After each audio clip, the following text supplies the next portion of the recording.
What did your companies do in the revenue last year? 900 million. If you have the same understanding as everyone else from a certain technology, you should know that you're in a bad place. It's such a superpower. Sometimes I'm like, I don't even know if I should tell people this. It made the richest man in the world. I don't agree on that.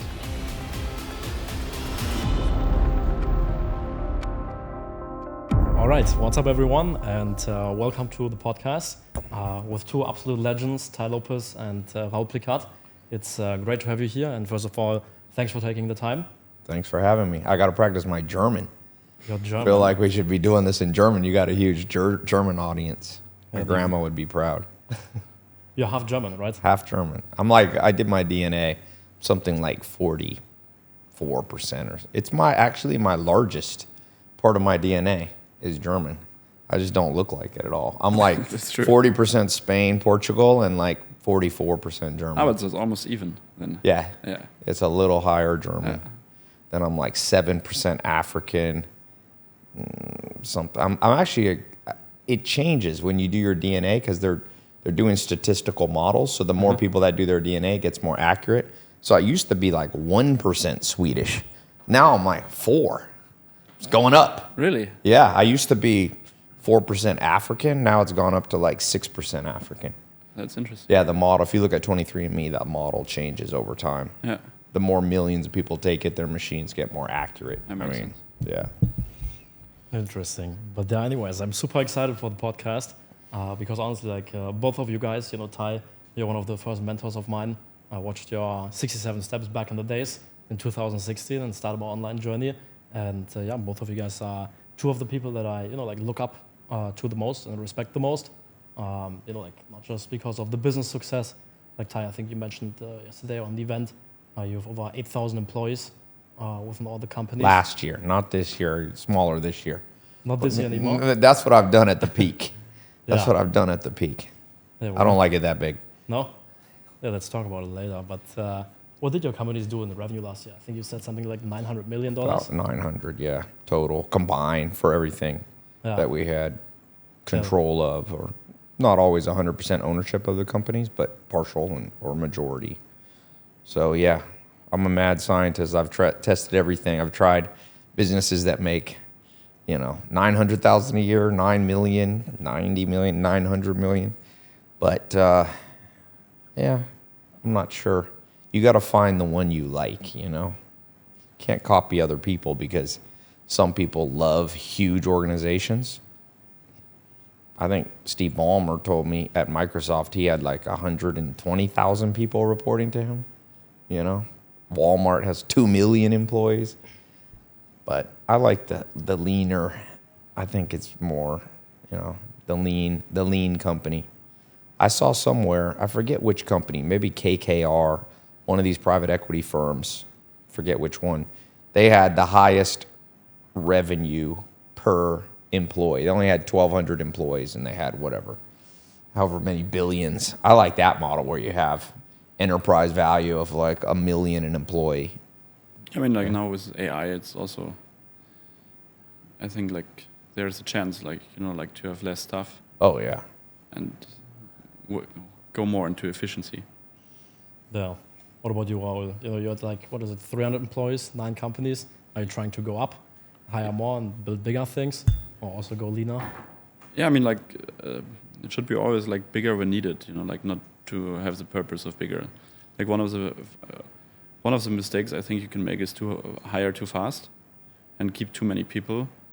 And it works as long as it's good times, but when bad times comes, you're immediately slapped in the face. So it's worse to be careful with hiring always, especially also to be aware about in good times, because good times masking bad stuff, and when bad times coming and you have too many people, then you have a way harder time to optimize. On the other hand, I think every entrepreneur has to go through this stage in his lifetime and figure out, okay, how can I learn from that, Ideally, if you have some mentors or some people who were already at the stage, you can increase your chance of success growing through difficult times. But generally, you should, I don't know how many people I will have eventually, but I hope we grow big enough to have more.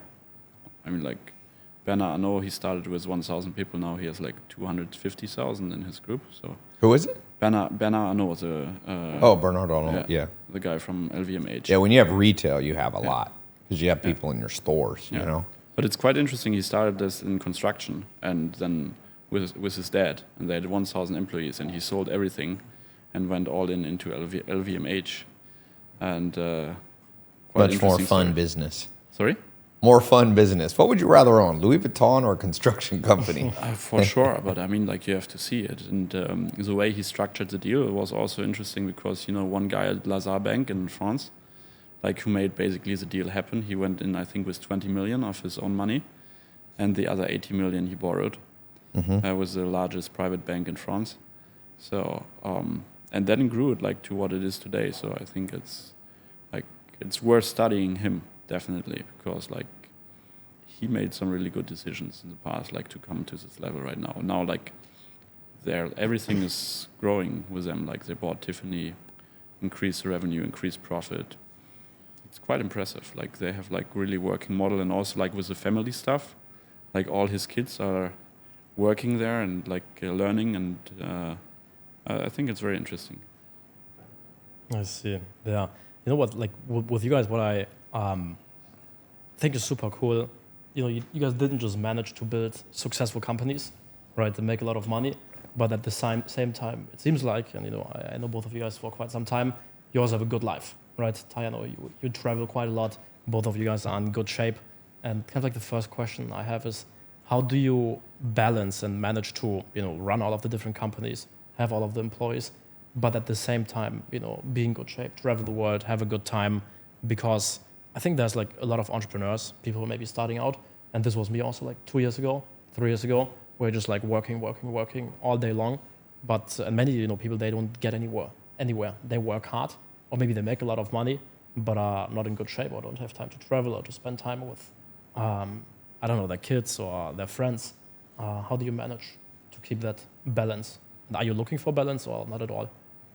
I think like if you're starting out in the beginning, like you have to work hard for sure. Like, I mean, like I know when there were days where I really didn't took any days off, like at all, for a long time. And you have to start the momentum. You have to start working really hard, like, because if you're starting out, look, like you're probably only alone. You don't have any resources. Maybe you have limited resources with time or with money, but you have unlimited time basically when you're starting out. So when you grow then into a company, you start to hiring people, you start to delegate more stuff, you start to divide the responsibilities, and that gives you more time back. And then it's like you grow through different stages as an entrepreneur, and then it's up to you, like how you use it. And I think the most important thing is to know where and how you get energy, because it's a marathon, not a sprint. And there's only a certain period of time where you can work like a madman, like a workhorse, until like there will be, like your body will say you shut down, or your brain will say like shut down, make slower.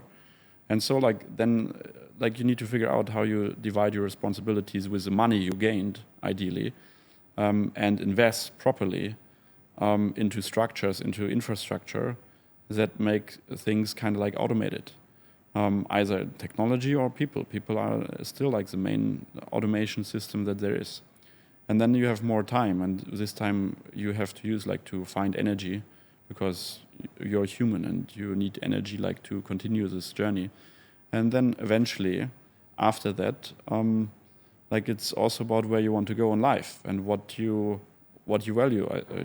Tai said it yesterday on his event that you have to figure out what is your motivation in life, right? And if you're like a freedom guy, or like if you're more money driven or like purpose driven, and invest then the energy you have into this kind of things, and also figure out where you're really good in life, what is your zone of genius, and work only in that, and all the rest like you delegate like to other people. That's my opinion. I see. You mentioned energy sources. Also, when we spoke last time, like you mentioned them, like going to the gym. Like, can you talk more about energy sources? And Yeah, of course. Like energy sources. I mean, like going to the gym, or maybe you go shooting or surfing, whatever. Like fills your heart with joy, you know, like and gives your soul peace. Is a source of energy, and it can't always be eventually only work, work, work. Like you have to find meaning and joy in other things in life as well. Yeah. So when you first started, you were working a lot, kind of like 24/7, and then you transitioned over the time to, you know, when you first started making money, you got employees and you delegated stuff. Yeah, first it's about like spending your time to get the energy of money. And when you have the energy of money, like it's about investing this money into things that gives you more time back. And eventually, like the time that you have then available, like brings you more leverage. Then, like the more you grow in the evolution of an entrepreneur, like the more time is your most valuable source. Eventually, not any more money. It's just time and what you do with this time and the space you have available to think. Actually, I think. What about you, Tai? About balance and balancing everything, business, making money, health. Yeah, I mean, I think you got to know what game you're playing. Are you playing chess, checkers, Monopoly? There's a lot of different games that people play.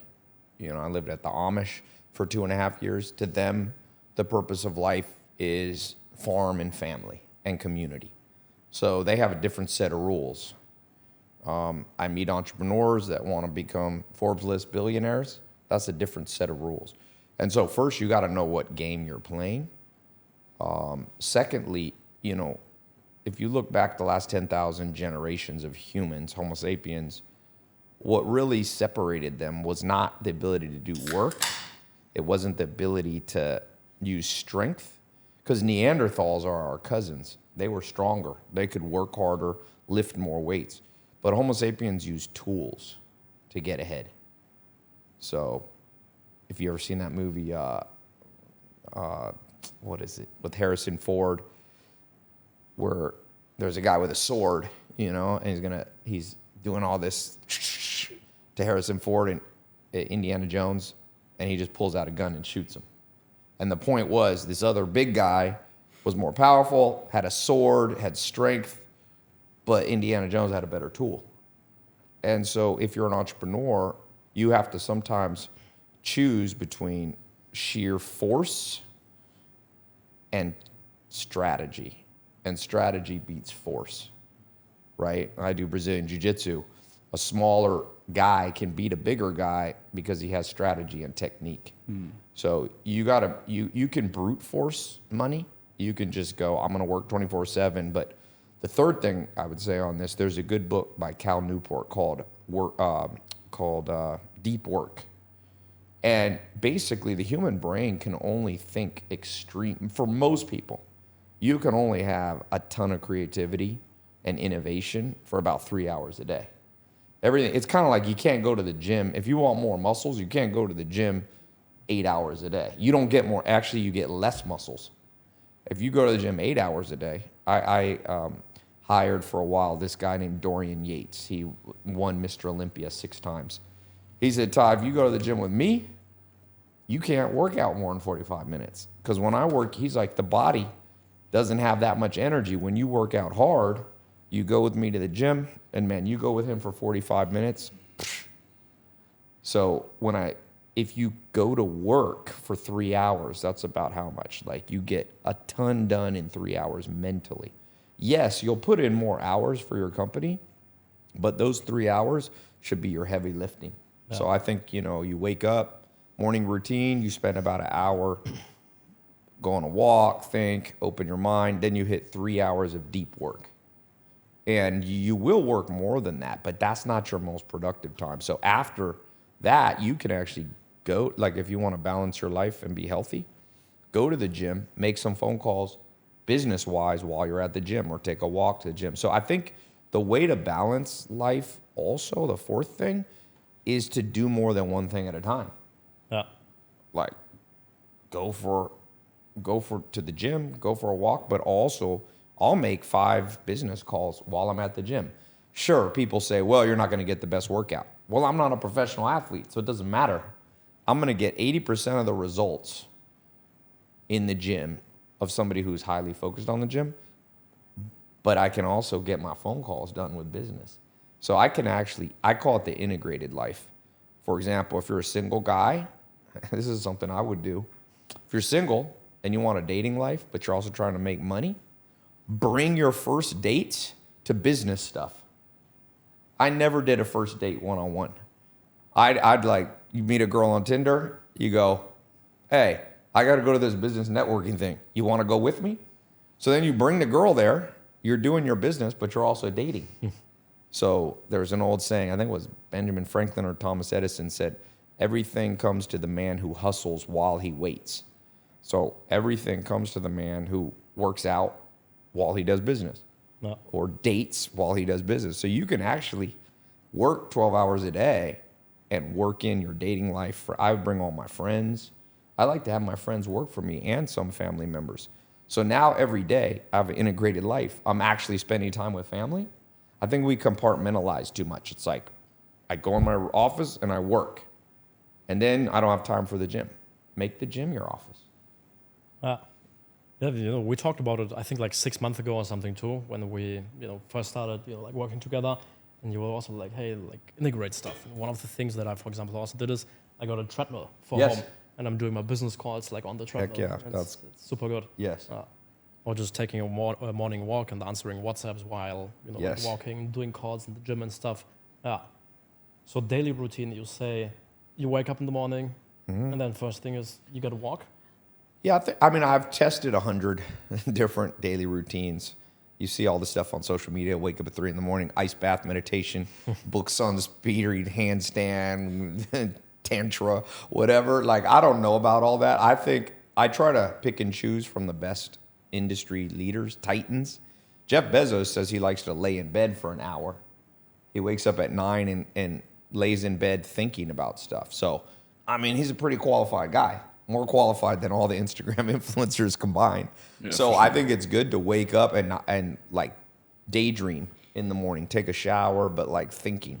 So you get that creative process. Then I think after an hour, you should go into deep work for 3 hours. Like you lock the door, go in if you have a home office or office, lock the door. Maybe you did a walk in the first hour, but these 3 hours are just the most important. I do, in those 3 hours, I'll do like 1 hour of maintenance, like checking my emails and WhatsApp, then 2 hours of progress, new stuff. Then after that, so now 4 hours have gone by. If you woke up at 8 in the morning, 8 to 9, creative imagination, 9 to 12, deep work. Then I think the best thing to do is, I like to do intermittent fasting. So I haven't eaten. So now it's 4 hours after I wake up, 12 o'clock, eat. Right? So let's say you eat for 30, 40 minutes, then take a 15-minute nap. I do a power nap with meditation. I use the Headspace app. They tell you you're not supposed to sleep when you meditate. I'm like, fuck that. I can do 2 things at once. I meditate for about 10 minutes and then I fall asleep the last 5 minutes. A 5-minute power nap gives you like 1 to 2 hours of extra energy. It's the best ROI ever. 5 minutes turns into like 120 minutes of energy. So then you wake up, let's say around 1, I take my pre-workout and go to the gym. You're strongest about 4 to 5 hours after you wake up. So if you woke up at 8, you hit the gym at 1. I take an Uber to the gym, try to find a gym that's about 5 kilometers from your house. Take an Uber to the gym, drop you off, work out, let's say an hour. I like to do Monday, Wednesday, Friday strength. Tuesday, Thursday, Saturday, sports, competitive sports. Like I do Muay Thai, Jiu-Jitsu, boxing. I kind of mix it, or basketball.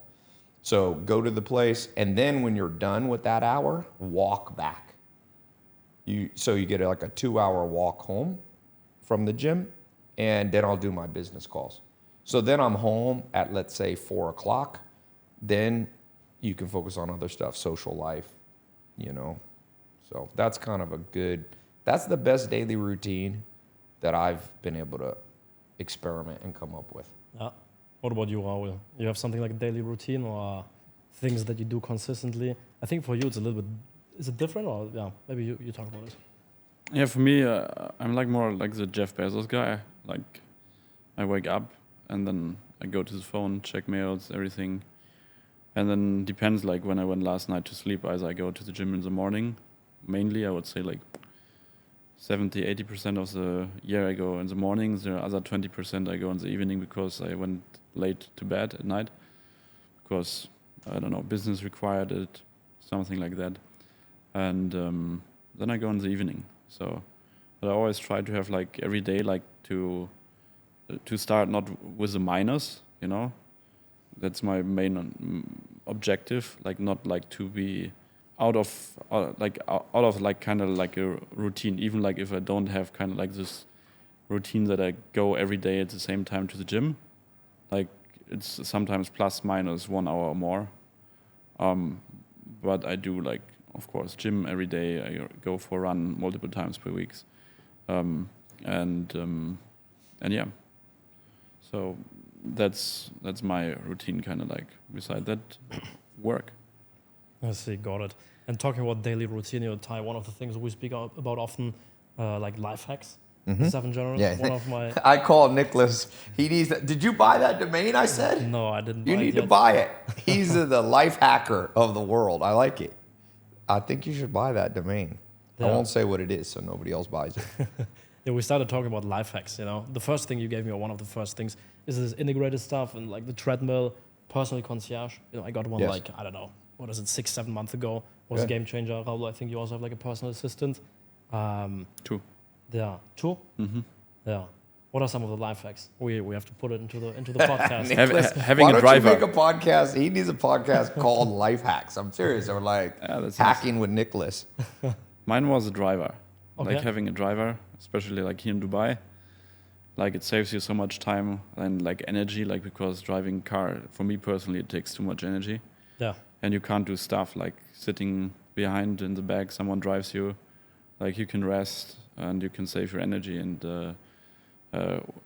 you can work, you can do calls and everything, and you still get to from A to B. And especially like if you have a lot of meetings in person, for example, like it's a great thing. Or like even in the morning, like going out, like not driving by yourself with the car. And you don't need to worry about the car. Like don't need to know to park it. Don't need to worry about scratches or so on.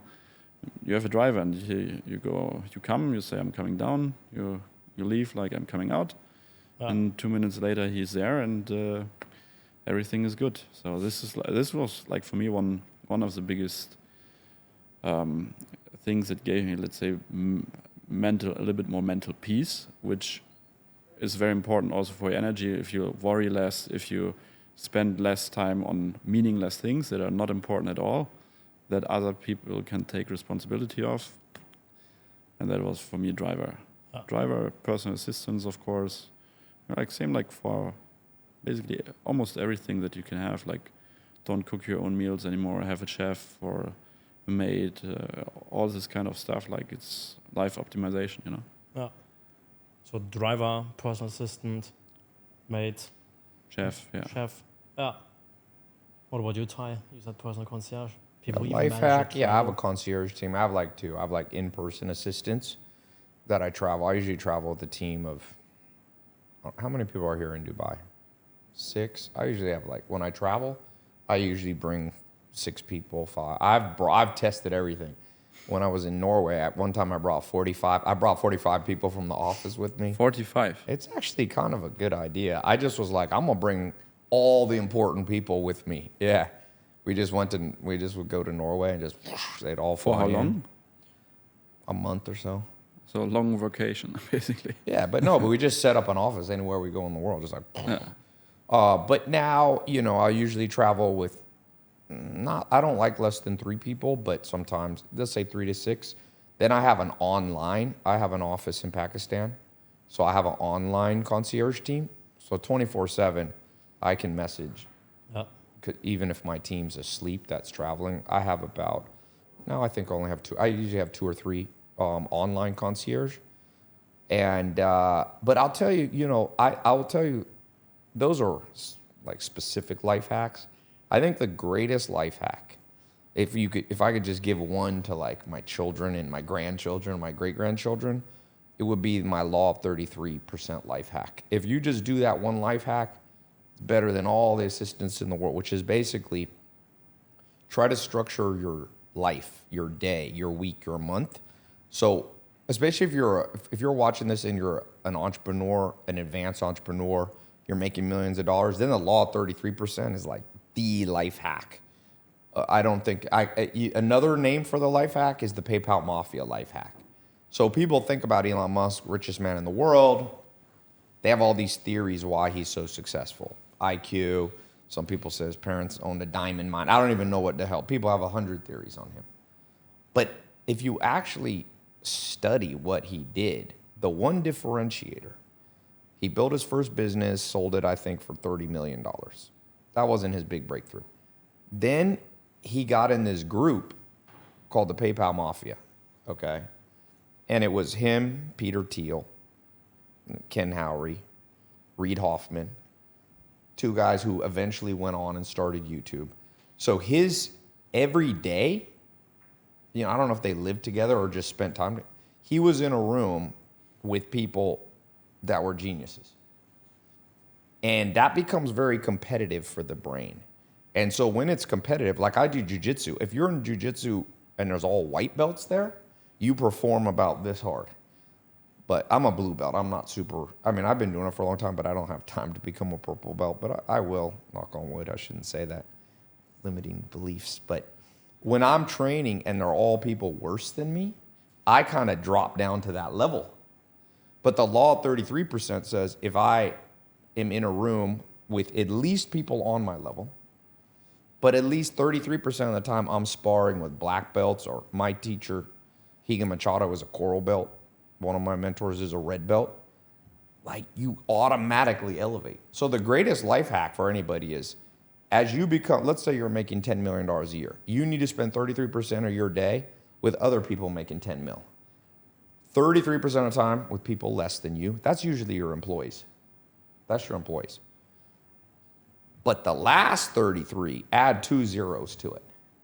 So if you're doing, 10 million, how can you spend 33% of your week with people doing a bill? Or if you're doing 100 mil, now it gets harder. You got to find people doing 10 billion. Oh. Add 2 zeros. If you do that, nothing trumps that. That's more important than all the ice baths in the world. That's more important than waking up at 3 in the morning. Like, shit. You put two dudes. One entrepreneur wakes up at 3 in the morning, does 17, yoga stretches and this, and the other dude has a PayPal Mafia where he's in a room where his mind it's competitive. I'm going to bet all my money on that guy. Yeah. Most people don't have their PayPal Mafia. And it's like, the more successful you become is a smaller group. So you have to really put in the work. Like, I'll give you an example. I use my concierge team to try to book every single day a call with a mentor, my mentors. So Monday I do I do a health mentor. Tuesday I do wealth. Wednesday I do a love psychology mentor. Thursday I do happiness. And then I repeat it. So Friday I'll go back to health. And Saturday I'll do wealth. So I'll be on the phone with, I have 2 Nobel Prize winning mentors. They both won a Nobel Prize for economics. I'll do a call with one of them on Tuesday and one of them on Friday. Or I'll do it with an entrepreneur who's on the Forbes list. Or I'll do it, when I do love and psychology, I'll do it with Dr. David Buss. Or I'll do it with Dr. Helen Fisher. So you have to build a practice like that. And that it's such a superpower that sometimes I'm like, I don't even know if I should tell people this. But it made the richest man in the world. Albert Einstein had a mentor. People don't realize when he was coming up, he had a mathematician mentor that he spent a lot. People don't realize Mark Zuckerberg's the most successful entrepreneur really of all time because he's the only person to make 100 billion net worth before age 36. No one else did that. He had Steve Jobs on speed dial. He would call him all the time. Before Steve Jobs died, for years, Mark Zuckerberg was like, what do I do with the company? Where do I go next? That's the law of 33%. Yep. He was in his 20s hanging out with Steve Jobs in his 40s. That's probably the best business mentor you could have gotten. Steve Jobs, maybe. And the best mentor you could have found created the wealthiest entrepreneur of all time, if you age adjust it. So it's like very correlated. Warren Buffett, when he graduated from university at Wharton, instead of starting his own investment company, he went to work for Benjamin Graham for 4 years. Benjamin Graham's considered the father of modern stock market analysis. So 4 years, law of 33%, he spent all day with Benjamin Graham. So I'm not surprised that Warren Buffett's considered the greatest investor. His return on investment has been 19.8% when the market's only averaged about 10%. He's doubled the market. He keeps a couple $100 billion in cash. He's the king. So I can pretty much, when I meet an entrepreneur, the hack that I want to know is not their daily routine. I'm like, how many minutes? Sometimes I'll ask people, how many minutes last week did you spend with your PayPal Mafia? And most people, even advanced entrepreneurs, their minutes is like 30 minutes. Or they'll say, it doesn't count to know people. That doesn't count. You know, people were like, oh, look at my phone. I know all these billionaires. Well, shit, that doesn't count. That's like saying I know of a gym. Knowing a gym ain't going to get you in shape. It's how many minutes do you spend there. So I ask people like, no, how many minutes did you spend interacting? It could be a lunch, it could be a dinner, it could be a phone call. But I've been in business, you know, in my life with 3 people on the Forbes list. Part of why I do it is the law of 33%. I'm in business with them, so I get to see. I call them, oh, what's going on, you know? So, yeah, that's the greatest life hack. Yeah, and regarding mentors, I think, like, especially at the beginning, it doesn't have to be like in person. When I first started my journey, for example, I started consuming like books and videos and listen to podcasts and bought courses and everything. Yes. You need 16 mentors. 4 for health, 4 for wealth, 4 for love, 4 for happiness. So that's 16. President of the United States has 15 cabinet members. It's about the same. So I have a group, like my health group, I have probably 20 that we'll choose from. But really I have like 4 main ones. Wealth, I have like 4 main ones, you know? Yeah. So yeah. What about you, Raoul? Mentors, where do you get your knowledge from? What do you learn from? How was it back in the days and how is it now different? I mean, when I started out, I had also like 3 mentors, like entrepreneurs.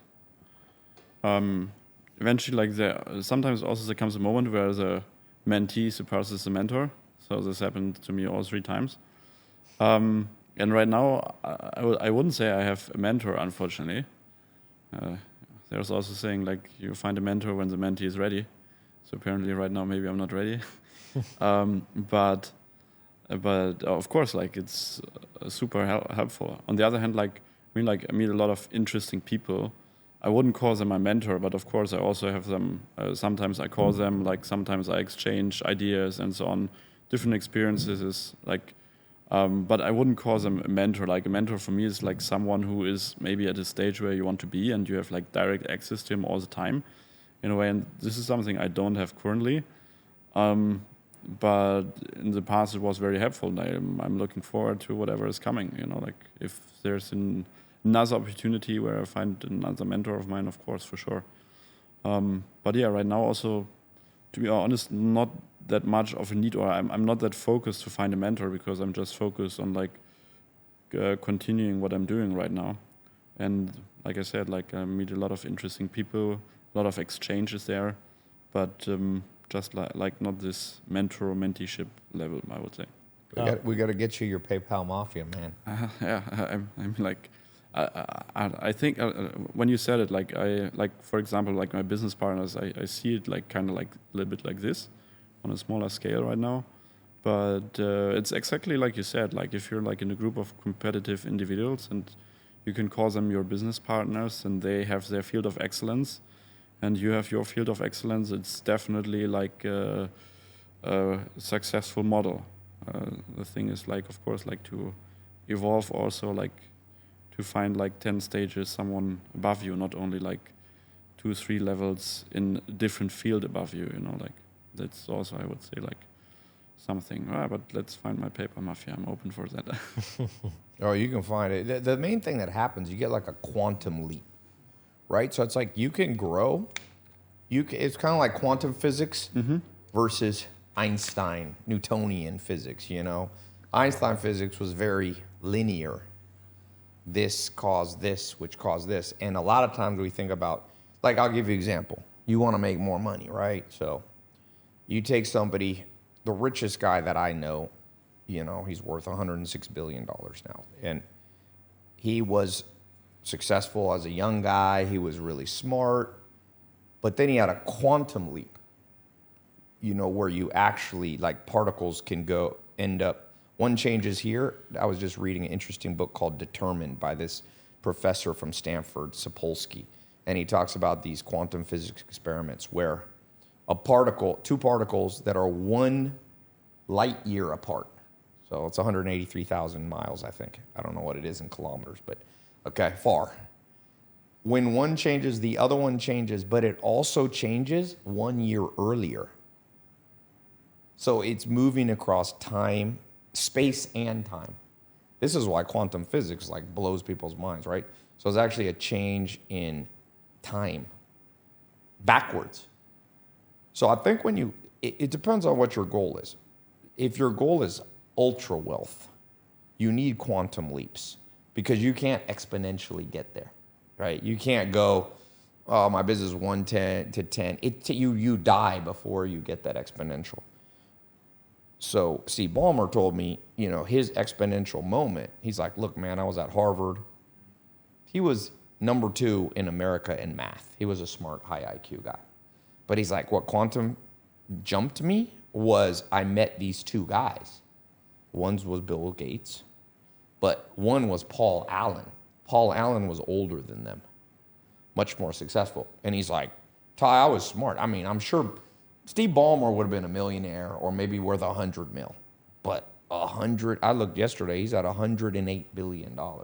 That takes a quantum leap. And so you have to think of competitive advantage too. So the world, what I see, you know, when I started coaching entrepreneurs, it was early, 2012. Okay, really earlier, but online with social media was around 2012, right when Instagram started or was purchased by Mark Zuckerberg. I remember thinking I was late, by the way. I'm like, oh, I'm too late. I launched a podcast. And now I realize I was super early, but to me, I was like, fuck, I think I'm too late. But there was almost no competitors back then. When I went on YouTube ads in 2015, I was the only person in my industry running. So I could spend 50 grand and make 150,000 back the same day in 1 hour, you know, a couple hours, no rebill, no upsells, no phone team. Now, 300,000 new people are joining the internet. So a lot of the rules of what you used to be able to get away with 5 years, it ain't gonna work. Because like the entrepreneurs that I'm training that are gonna use the law of 33%, they're gonna quantum leap past other people. So you have to be very careful now, like thinking that that the old rules apply. New rules apply, and it's the rules of competition. Will Durant, I would say he's probably the wisest person in the last 500 years. He wrote the story of the human, story of civilization, you know, won a Pulitzer Prize. He basically said the second law of biology is competition. And we forget that because we're like, I'm working hard, I'm doing this. Yeah, but what if that guy over there has a tool you don't have? And he works hard. He's gonna fucking quantum leap past you. So I think now going forward, the world's gonna get so competitive. 300,000 people are joining high-speed internet every day. 10% of them are high IQ and wanna fucking make money. They're from Bangladesh, they're from Ghana, they're from countries where, like I said yesterday at the event, I brought a guy from Brazil.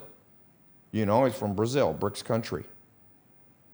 Worth 600 million now at 29. That's a quantum leap. I have other entrepreneurs that have been being smart, working hard for 10, 15 years. This kid quantum leap past them in 2 years. So you need every competitive tool. You're going to need AI. You're going to need a personal brand. That's a competitive tool. Okay? I just bought a company doing 8 million. This is a small company doing 8 million of revenue with 800,000 EBITDA. I bought it for 150,000 of cash. Why? Because they know my personal brand. I would have had to pay millions for it. So personal brand's a competitive advantage. Being a good public speaker is a competitive advantage. Having AI is a competitive advantage. Having discipline. So you know, like arrows, we call it a quiver. You need now, like in 2012, I needed like 2 arrows. and I could go out and win. Yeah. Now you need like 60 in there. And one of them is a mentor network. I'll give you an example. Like a good mentor can make connections. One phone call. So I was telling you about this guy, this guy in Europe. He's got a multi-billion. He's the largest landowner in Europe. He hired me. I've got a 100K coaching program, but a lot of it is just me making connections. And I quantum leaped him forward by connecting him to one lawyer, probably one of the most powerful lawyers in the world. Now, he could have not hired me. He's already got a $2 billion worth of real estate. He's already successful. But that one connection literally introduced him to the entire New York City M&A with one phone call. Yeah. That's a quantum leap. That's an arrow. He's in his 70s. He still sees the game getting more competitive. So I tell people, be very careful of Warren Buffett said, what made me money in 1976 didn't work in 1977. What worked in 1977, it stopped working in 1978. So he said, you have to be a learning machine. So I think for Homo sapiens, is only way in a competitive landscape, and it's getting way more competitive, that you'll survive is having every possible edge, all of them, or else somebody else will have them all. Yeah. So, we talked about, or you talked about like 2012 when you got started in the online world. I think, Raoul, you also started with marketing and everything and in 2012. Like back then it was easier, wasn't it? Yeah, hell yeah. Competitive, right? Yeah, the thing is like you're looking for leverage, and if you're looking for tools, you're always looking for leverage. The problem is, as a more accessible tool becomes or technology comes, it gets easier on the one hand for everyone, but on the other hand, like it gets more difficult because the results are spreading out through hundreds, millions, thousands of people. I mean, like in the beginning, like 12 years ago, like Shopify was existing, but it didn't look like it looks today, and was that easy like now, So at that time, like not many people could build an online shop, even though like the phone was there, Now everyone can, with a click of a button, can make an online shop, but making this online shop work requires so much more work than like 10, 5, 6, 7, 8 years ago. And that is the thing. You always have to look out for leverage, like to find new technology and to master it also. Because on the other hand, I remember, for example, when I started with Facebook ads, I was not the only one. There were already many people doing like Facebook ads. There were a lot of people doing that. Me, I was in the beta. But, and here's the but, it's only not enough like to know it. Like it's also like to dive deep into it, to see a new space, like a new. Basically, we humans, we are all about understanding concepts or creating concepts. So, and connecting or like figuring out how one concept works and connecting it with another one. So there were Facebook ads, yeah, but some people were spending also in the market Facebook ads. But I had to figure out like a concept that gave me the ultimate advantage and outspend everyone and like spend way more and get way bigger results through it. And yeah, like to focus attention, for example, in the newsfeed, like to gain trust better than everyone else, like to be more visible in front of the right people than everyone else. And this needs a deep understanding of this technology. And for example, I mean, you need, or for me, it was like I really needed to understand how data works and on what KPI to focus in order to scale properly. For example, I remember like in 2016, like there was a moment where I had to figure out how in 48 hours I can sell the most amount of event tickets. And just if I would have accepted at that point, like, okay, I spend, I don't know, 100 euro per hour and I get 1,000 euro back, that would be okay.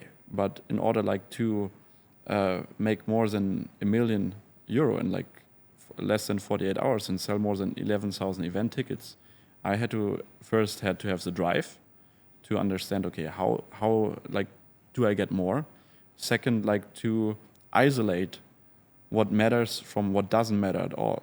So like to narrow it down on one single KPI, which was video views. Yep. So I calculated in the end, like for one video view, I pay 3 cents. I get 15 cents back. I make 12 cents gross profit. So, but nobody teaches you that. I didn't know that before. I figured this out in the span of like 12 hours after the launch.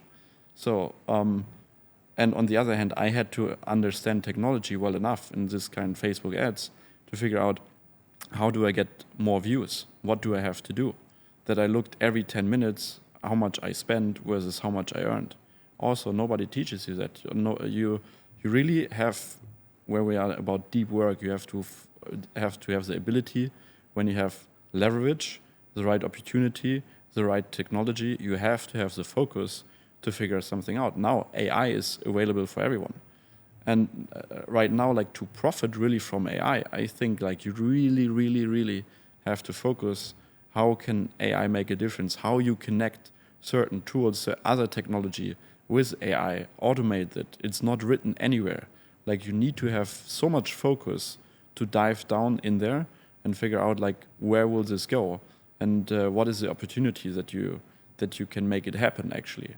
So you also need to have to be like some expert in some kind of field to see the opportunities in the first hand. Otherwise, like you will be one of those people who are like, oh yeah, I was at that time where there was AI, and I was one of the first, and I had ChatGPT. But well, like there was some guy like who connected 5 different tools with ChatGPT, for example, or Make or Claude AI from Amazon, and he built a complete business around it that scaled like into $1 billion industry. I had the same chance, maybe you will say like in 5 years, but I didn't utilize because I didn't have the focus, the opportunity, and the correct understanding of the technology. If you have the same understanding as everyone else from a certain technology, you should know that you're in a bad place. Like if you see things or start to see things that nobody else sees, then I think you're on the right path, like for success. Yeah. So talking about AI and everything and technology, what are some things that you guys, or Raoul, you are currently like focused on regarding the future technology, catching trends? You know, you do a lot of marketing stuff. You have companies, payment processor, et cetera, so it's more technical. But like, what is that you're currently focused on? Where do you see the future going within the next 5 to 10 years? What do you think is going to be important? I mean, like, I think the most important thing is efficiency, and to make everything more efficient. It's very German of you. Yeah. No German's going to say efficiency. And the question is like, how?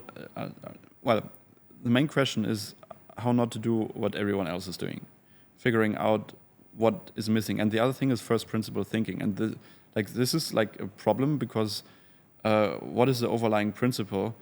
And with AI, it gets even harder because you have to imagine a world which is completely working in a complete different way, where everything what you think you know will in the future not work anymore. So like this is I think like something like Steve Jobs had, because this guy eventually had to see like, oh, like in like 15 years we will look at the screen and everyone will have access to the internet, and there will be an app store where apps were working on that, and he had to see this all before it was existing. So this is, I think, one of the best examples for first principle thinking, because you have to envision a future which is not there, which is not even created, and works completely different. I mean, like Steve Jobs, I think, is the biggest impact on our world today we have. There is like no one else, like, because all the world that we know right now is because of Steve Jobs. We might have to have a debate on that. And that's interesting. Let's go. Yalla. It's possible. I mean, I don't have the absolute answer, but I always thought San Francisco was overrated. I think Silicon Valley is very overrated. I think the innovation, look, they got a lot of capital and money poured in there, capital, and human talent. I'm not sure it's tremendously the most efficient thing ever to. So, is Apple the most important company? I don't even think close. For example, the iPhone. I would say the iPhone. Even the iPhone. Before we had the BlackBerry. BlackBerry could have done the same thing. Apple made a touch, no buttons, a touch screen. Does that add that much value to the human? It's cooler, so it won. But maybe the App Store was important. I would say I I could think of 30 things I think more important. So, for example, I mean, you could argue Amazon's more important. Amazon, in terms of having a cultural change, Amazon putting everything at your fingertip and replacing all of retail physical stores, that's a big one. But I think, for example, if I think of the most important companies in history, if we just go through the Forbes list, I would definitely argue Microsoft, Windows making things easier, really ushered in people using technology in an easier way. You used to have DOS prompts, you know, and all of a sudden they made things basically drag and drop pictures. I would put that on the par of an iPhone. But it's a good question. What is the most important company? I would say for biotech, probably. Yeah, I mean, like for sure, like health stuff. Windows enabled Steve Jobs like to develop Apple. That's what I'm saying. And everything is like building on the next and the next thing. So like for example, the iPhone made what it makes basically everything possible. Like they were the first one, and then like it drives innovation through competition. Yes. And on the other hand, like that we have now everywhere online stores, for example, through Shopify, for example. Yes. It was only possible because someone started with a smartphone. So, but Amazon, I would say, ushered in shop. Actually, I have my answer. Google. Google way more important than Apple. Not even, I would say, as an order of magnitude, 100x. To put all information, people forget. In the 1990s, if you wanted to know something, you still went to a library. And then your library was limited by how many books it could have there. Compiling all human information and knowledge, because also Google is the precursor to AI. You couldn't have AI without Google having basically taken all data and putting it in one place. For sure. So it cataloged information. I would say Google is one of the most it's underrated how important Google was. I mean, dude. Because information asymmetry, where one person can know something but other people can't, changes the course of economics. So, for example, when Rockefeller was becoming the richest man in the world, let's say by around the 1890s, he had monopolies on information. He knew where oil was. Most people in America, when he discovered, or he wasn't the first one to discover, but when he utilized oil, he was able to go to properties and say, people who owned a farm, they had a problem. Black stuff was coming out of the ground, and they hated it. So he'd be like, oh, I'll buy your farm for $1,000. He knew there was $1 million worth of oil. Now with Google, the landowner could have said, what's the purpose of this black stuff coming out of the ground? Oil, petroleum, wow. And he wouldn't have sold. So information asymmetry changed the world because some people could know stuff and others couldn't. Now, anybody can learn how to make $1 million business. Shopify wouldn't exist without Google, because people Google how to build an online store, and then Shopify pops up. YouTube, I could argue, which is owned by Google now, is one of the most important companies in human history because it creates video. Actually, Facebook's more important than Apple. Facebook the connectivity of humans, which allowed the rise of personal brands.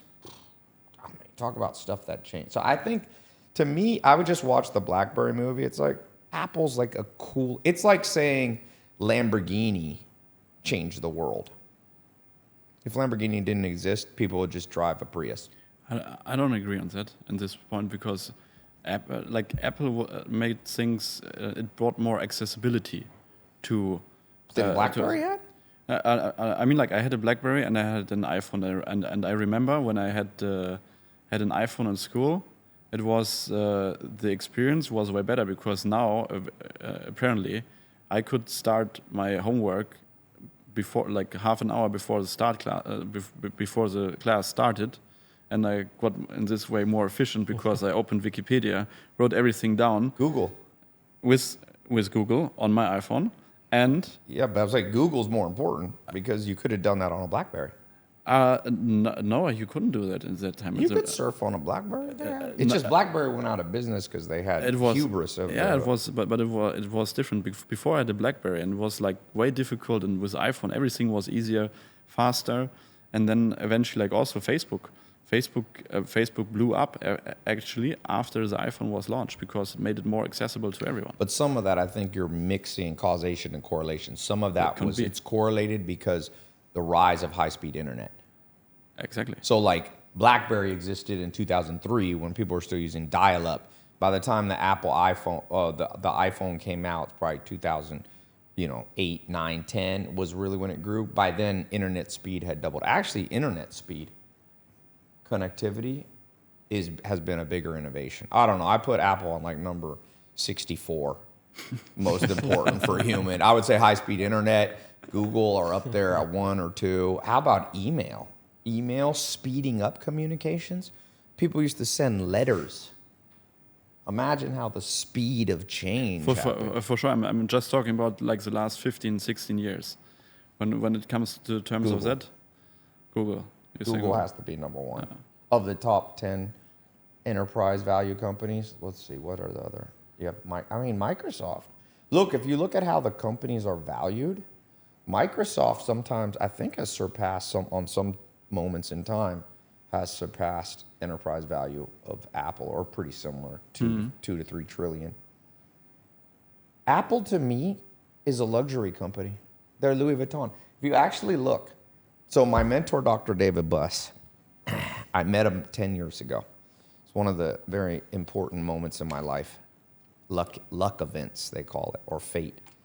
And I was giving a talk at a dating conference. I had a talk called the algorithm of the human brain for sexual attraction. And I said, there's 12, a woman, when she meets you, she assesses your sexual attractiveness to her with like an algorithm of 12 things. And at the end, I didn't know who this guy was. He just walked up to me. I just found a picture and I texted it to him. I said, 10 years ago. He was blown away. And I was at this conference in Vegas. He came up to me and said, that was a good talk, but you're wrong about one thing. And I remember thinking, who is this guy? I didn't know it was like the Harvard professor, #1 expert in the world on sexual attraction. He goes, you forgot about status. Status beats money. It beats height. It beats muscles. A man of status for sexual attraction will win against the best-looking male model, And money, because a lot of guys think if I'm rich, women will like me. Well, there's that picture from last year of Jeff Bezos' girlfriend at a dinner, and Leonardo DiCaprio comes up to her, and someone took a picture, and she's like, and Jeff Bezos, and she's like ignoring the richest man in the world because DiCaprio has more status. He's a movie star. So anyway, the two arguable wealthiest people in the world and companies, Apple, Tesla, Elon Musk, and Bernard Arnault, Louis Vuitton. Apple was just a status symbol. Androids, I have friends that are like, Android's just as good, but Apple gives you status. Sometimes if you text women, it's funny, I've seen this, where women, because I text them from an app sometimes, they go, how come you don't have an iPhone? It's almost like, if you're a dude with money, how are you fucking not? So humans, I don't think importance to humanity. I don't know how important Tesla is. People will disagree with me. But it's just like a luxury version of an electric car from Ford or BMW. So it's not that much more innovative than the BMW i8 was. Maybe it's a little better. It's faster, but that doesn't help humanity. So I'm saying if you look at the value, you have to separate companies that are the Ferrari of something. That incremental value is only status. To me, the iPhone versus Android is mostly status. Men would rather have. Most people in China, it's a status symbol. If you don't have an iPhone, you can't get married. Women are going to be like, oh, that guy's broke. I mean, that's a huge status symbol. It's crazy. So Louis Vuitton. Is Louis Vuitton an important company for history? But is it right to compare? I agree fully on the status, but is it more like I would argue that this is more a thing to sell and to enable distribution, while on the other hand, the distribution enables the underlying growth, which is for Tesla, for example, the autonomic network the technology they have, which they sell to Mercedes, which they sell right now to BMW and all the other electric car companies, because through the status, Tesla was able to sell more than everyone else to get this competitive advantage, where they have now the which enables them to collect the amount of data. Same with the iPhone, the status. Yeah, but what's that data do? What does the data do? I mean, like it enables self-driving cars, which they sell. But I'm saying, is self-driving cars one of the top most important Homo sapien moments? Why? Fucking drive your own car. Maybe it's going to be safer one day. I don't consider those leap forwards in humanity. I think you have to differentiate between things that are important, that change the course of humanity. I would argue Google changed it because it's around education. Google is an education company. You can now self-educate. I have always, sometimes people call me a scammer. I'm like, bullshit. My companies are fucking more important because I'm in the education space. I've probably in the last 10 years got more people to read than any company. How is that not as important as a self-driving car to enable humans to learn faster and exponentially and to download through books the knowledge and wisdom of the last 10,000 generations? That's more important than an iPhone. Android, look, put it this way. If Tesla didn't exist, there would still be self-driving cars that work just about as well. If Android didn't exist, okay, if iPhone is not that much of a difference between Android. But Google, yes, there were some other search engines, but Google was so much better at indexing information. Remember when there was like Yahoo was like shit? It was based off a bad algorithm. So Google was a step forward in humanity. I would say other step forwards in humanity is probably, 1647, whatever, the rise of the steam engine. So you have the rise of the industrial age. These are big. Sigmund Freud, the creation of the field of psychology, which was understanding that humans have an unconscious and subconscious mind, which nobody really knew. That's a moment in time. Antibiotics is a moment in time in history. Maybe Jonas Salk invented the cure for polio, which was all correct, but we shouldn't ignore the thing of capitalism in the end. Like, if there's a proof of concept, like it enables competition, and competition drives forward. So the question is, without an iPhone, would there be an Android? Without Tesla, would there be now? There was BlackBerry. Would there be the drive into? Humans shouldn't even drive into electric cars. So there's. You should have city planning.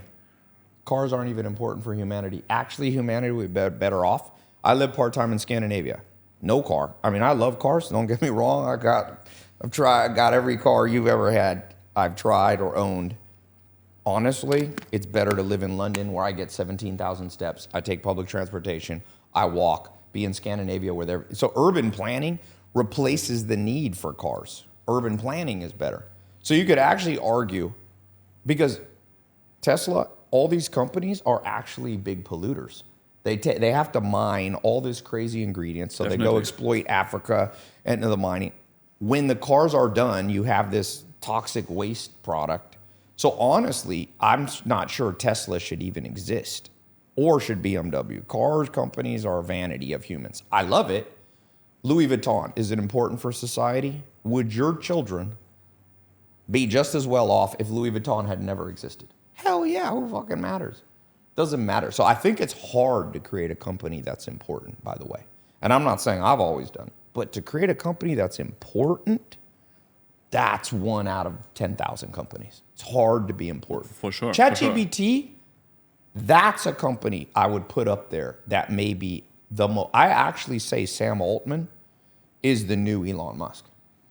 Like ChatGPT might be the most important company ever created, or at least the most civilization changing. I don't think people see what's coming with AI. What do you see coming? Another species. That's a big moment. I mean, ChatGPT, AI, robots, cyborgs will be another species that lives alongside us. Just like we have birds and elephants, and we used to have Neanderthals. And it's a big deal. Imagine the military. Also, a game-changing for civilization was the rise of the military-industrial complex. That's had a bigger effect. Now, maybe not for good, but imagine what AI is going. Did you see this story? So I don't know if it was, I think it was the US military did a simulation of AI. They sent a drone out. Okay, this is last year, 6 months ago. They sent a drone out in the simulation. They said, go bomb this target. So the drone's going out. The general types, we found out that's not an enemy. Don't bomb it. The drone said, fuck you, I want to bomb it anyway because that's what I like. It's very German. It's like, I'm on my mission. I'm going to complete my mission. They're like, come back. We command you to come back or we're going to shut you down. The drone turned around and used its missile to blow up the mission control center. That's already here. We'll look back and be like, was Apple important? It's like, what the fuck? I'm pretty sure. I'll make a prediction. Your grandchildren will not know what Apple is. Just like nobody thinks about IBM anymore. Like IBM still exists, but it's not in the collective consciousness. Nobody's going to remember. Apple's a shitty company. Look, I do like an iPhone. They don't innovate anymore. iMessage, which is a huge tool. Yeah. It's the worst. I built a company called Bulldozer. It's coming out. We have better texting capabilities, efficiency. Just like WhatsApp is way better. 30 people built WhatsApp.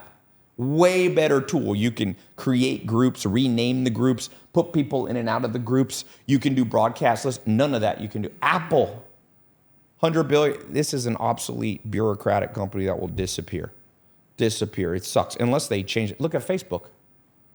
Facebook is the worst UI, UX. Have you ever tried to like change a setting in Facebook? I don't even use Facebook anymore. Yeah, you might as well have a PhD. It's the most inefficient thing. 73 clicks later. So Facebook is an obsolete company. It just hasn't died yet. Instagram's a little better. But most companies will disappear. And the most innovative, the most important company probably in human history is going to be some form of ChatGPT or a competitor. It's going to, we're going to walk around with a robot. I think I might have the first company where I don't need CEOs anymore. I can buy 10 companies and put 10 AI CEOs in. And they'll make decisions. They will have no emotion. Imagine hiring and firing if you had an AI HR department. So AI comes in, evaluates. You know what happens in the modern world? Some of your good employees who are quiet, they don't ever get raises because you forget about them. And you forget to evaluate them objectively. And the people who are loud get the raises. AI is not going to be confused by that. AI is going to go in, look at the performance of the lowest ranking employee. So it's going to actually be a better environment. There'll be no discrimination about women, black people, Asian. It'll be just like AI, HR is going to be better. HR decision making on marketing spend. It's going to be better than humans. I already use HR. I've spent a lot of money on lawyers to do deals. You know that deal I'm talking about doing with you? Yeah.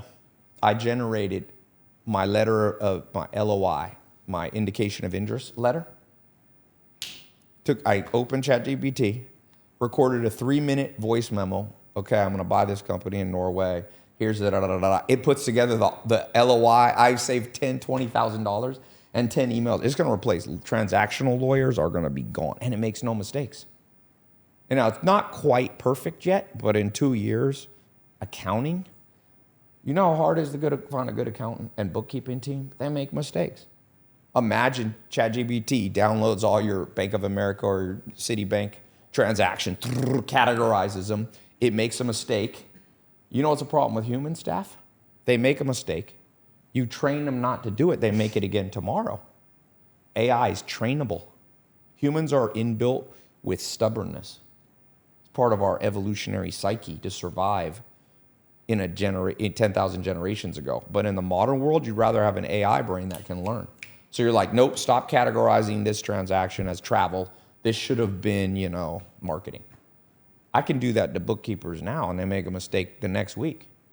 So trainable human intelligence with no stubbornness, no pride, no ego, no sensitivity. It doesn't get butthurt. Sometimes I yell at ChatGPT. I'm like, stop being such an idiot. Why'd you make that mistake? It writes back, oh, my bad. Sorry. If you say that to an employee, they might get butthurt and like disappear and need 3 weeks off from mental harassment lawsuit incoming. Yeah, exactly. Exactly. No, I'm not sure it's good for humanity, AI, but it's coming. What do you think is coming with AI? Like Tai said, like Tequila. Tequila-based AI. He's going to tell you how much to drink and when to stop. And then you ignore it. Yeah, you ignore it. But then, if AI again, turn off. Yeah, but one more tequila. What if AI is built into you? What if there's a little monitor that changes the brain impulses once you're getting too much alcohol, and it makes you feel like you're going to vomit from it? Yeah. But is it still you then, or the AI? Are you AI or are you human? Is it you? Cyborg. Yeah. Well, like it comes to the conscious decision, you know. I think, like especially like for example, let's stay with this HR thing. Like I mean, like for example, in our HR department, we're using a tool, and where we collect all the data already. So. And I think we're 1 year away from accessible technology that this tool will say like, okay, in the past, like you hired this person, and they stayed, or they're still with your company and asking you how are they, and you give this data and it compares it with other applications and will give you, okay, this candidate is likely to be a good fit, this candidate is not a good fit, and then afterwards, I mean, like there are HR automation tools already. You can you record interviews already. Candidates gets a link, okay. And now on the other hand, we have a lot of separated tools. For example, there's a tool called Synthesia.io, where you can film yourself in front of a green screen. You record your video, and they create your avatar for you, which is super accurate, like really accurate. It blinks even. It talks like you, and you just make text input in there and mix this all together, and you get there like one person who can run like a big business out of a sudden. The question is like the first one who builds now this technology by himself or combines different technologies in the right way gets now a huge advantage versus a person like who is waiting for it until it's accessible again. I think this is when it's accessible for everyone, like competition is very hard. And on the other hand, like we will have then an excess of human capital, which has in this world no need anymore. And we're talking now about like what do you do with this human excess capital? You know, like they need to work somewhere, or otherwise, like God knows what will happen. Whereas a war, when it's cheaper actually to fight with humans again than with a robot. So this could also happen, that human capital, which is not needed anymore, will be used for war, because it's cheaper actually to have a soldier than a robot. And then it's what could happen is like a world where like industry nations or the nation which has a lot of capital will build cyborgs as soldiers and will fight against a nation that has less capital available but a lot of human capital. And there will be a nation fighting just with cyborgs, which is way more efficient in killing, whereas there's a nation who has excess capital in humans, but a lot of humans to expel. You know, I mean, like let's look at reality. I think we're not very far from this away, unfortunately. There'll be little bugs go assassinate all the generals. Yeah. Just be deploying little drones. Look at the Ukraine-Russia war. Yeah. It's like Ukraine has little drones taking out huge equipment. It's a big... I don't think... Whatever we think AI is going to do, multiply that times 10,000, that's what it's going to do. There's a great article from Wait But Why from 2015, actually. From where? Wait But Why. It's a website called. It's like, it takes like almost 2 hours. It's like, I think, 3 articles. Mm-hmm.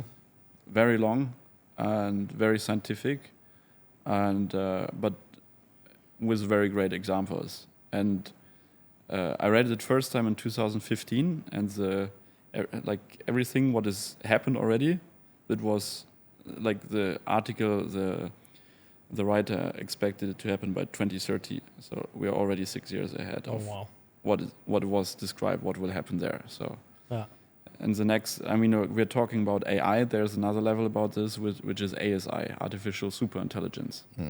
And the author is saying that he estimates that we have the first ASI by the year of 2030.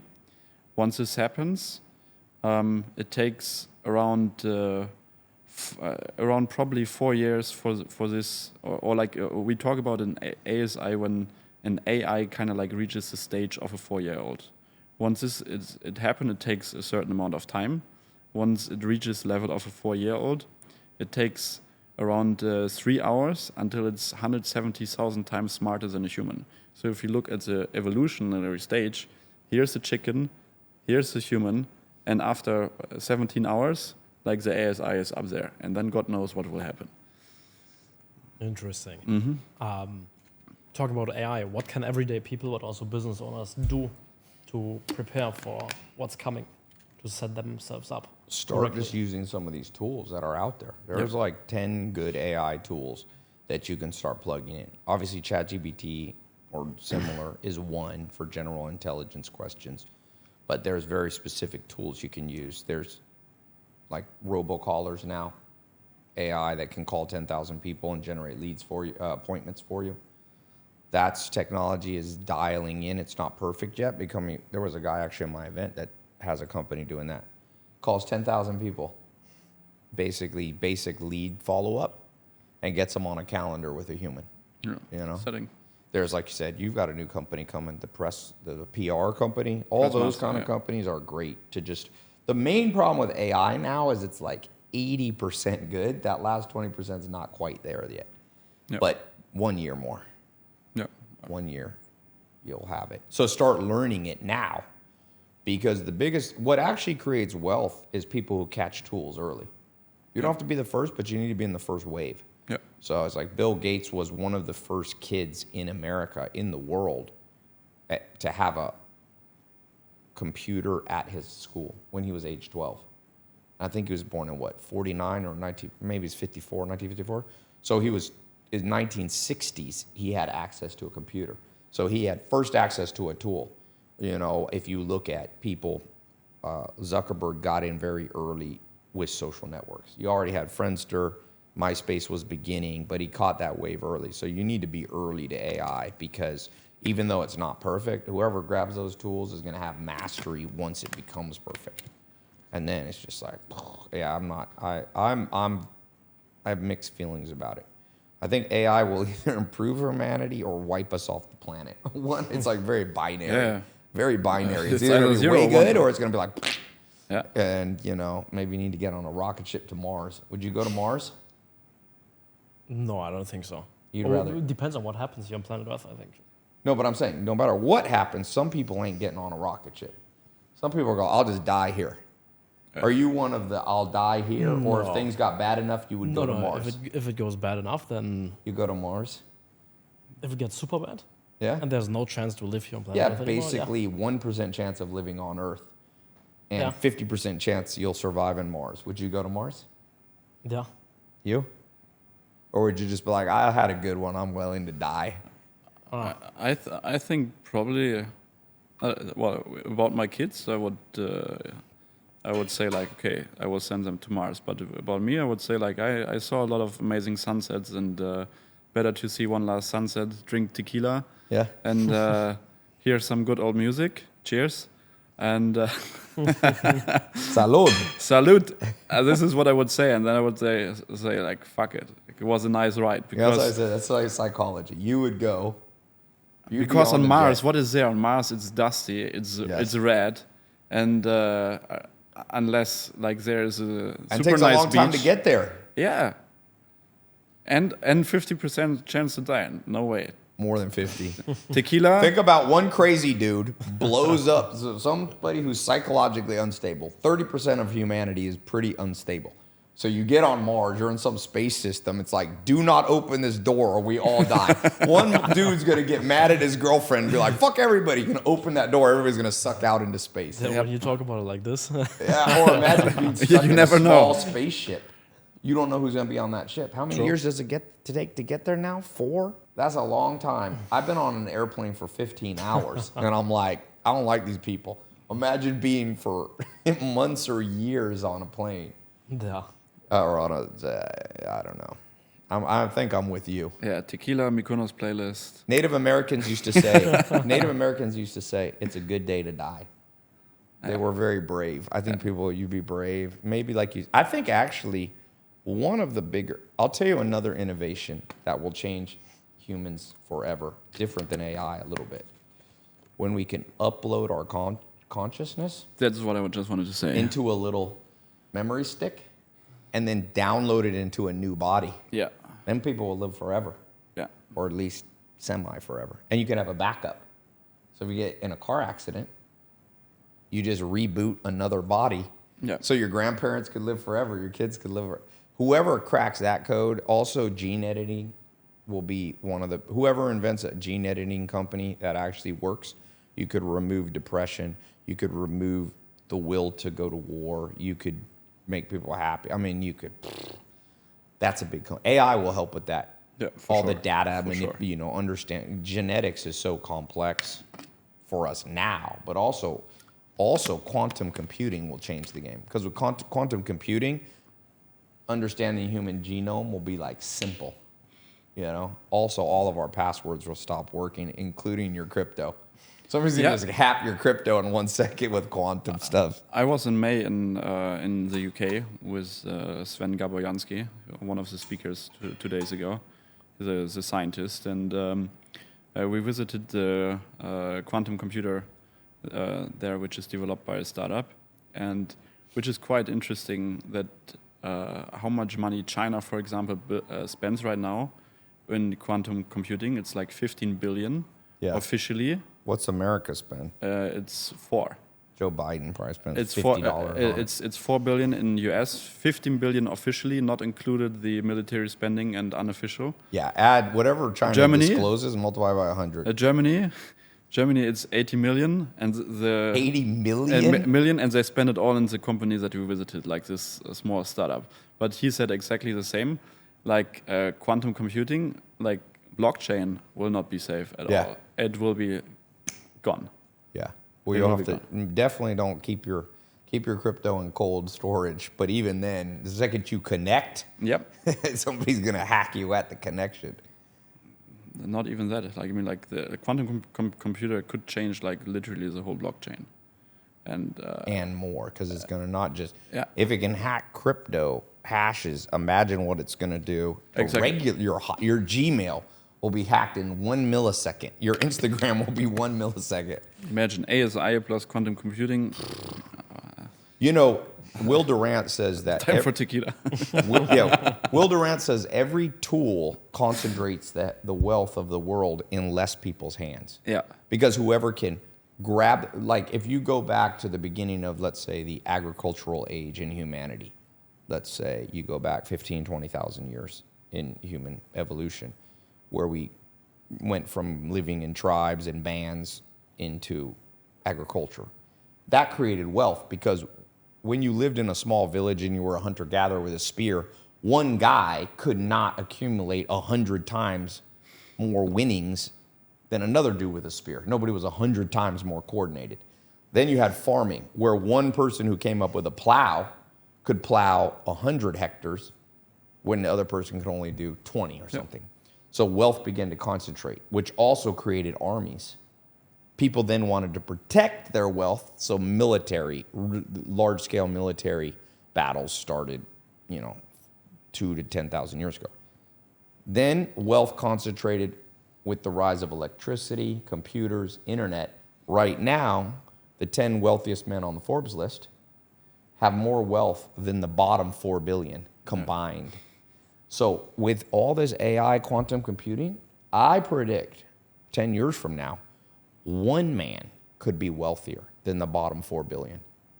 It might concentrate into these like hyper oligarchies where just a few people control the whole world because they're better at tech and everybody else becomes their employees. But then that creates civil wars where you have like the Russian Revolution, the rise of communism, people fighting against capitalism.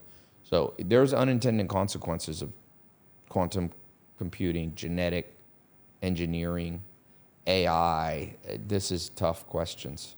That's why I'm not sure. You know, I used to live with the Amish with no electricity on a farm. Those were the happiest years of my life. Sometimes I still have a farm in America in the middle of an Amish community. They have no AI. You just wake up, no electricity. It's pretty nice. Human happiness is not increasing at all. No. Maybe let's for a second go back to like a little bit more entrepreneurial topic.